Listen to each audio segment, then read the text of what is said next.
इंग्रजाच्या जातीतला आहे, याला बॅट सुद्धा असं म्हणतात.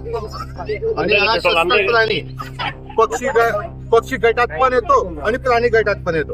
पर्यावरण साखळीत अत्यंत महत्वाची भूमिका बजावणारं वटवाघूळ नायलॉन मांजामध्ये अडकलं होतं आणि त्याचा जीव जाणार होता.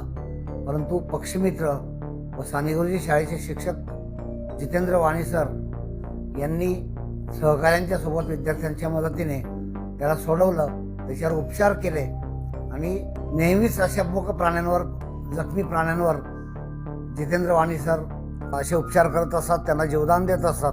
आजही सानेगुरुजी शाळेच्या प्रांगणात एका झाडावर अडकलेल्या या वटवाघुळाला जीवदान देण्याचं काम त्यांनी केलं. उपचार करून त्याला पुन्हा निसर्गाच्या सान्निध्यात सोडण्यात आलं.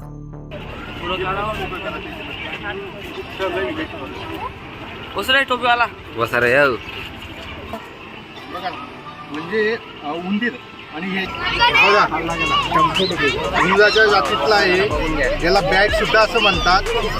आणि हा सस्तन प्राणी पक्षी गटात पण येतो आणि प्राणी गटात पण येतो.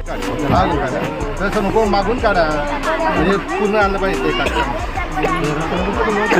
अरे त्याच्या अन्न खायला लागले, एक नख तुटलेलं आहे त्याचं, तो ट्यूब लावताना तर लावून पावडर टाका, पावडर थांबेड्या आहे, डेंजरच आहे तो.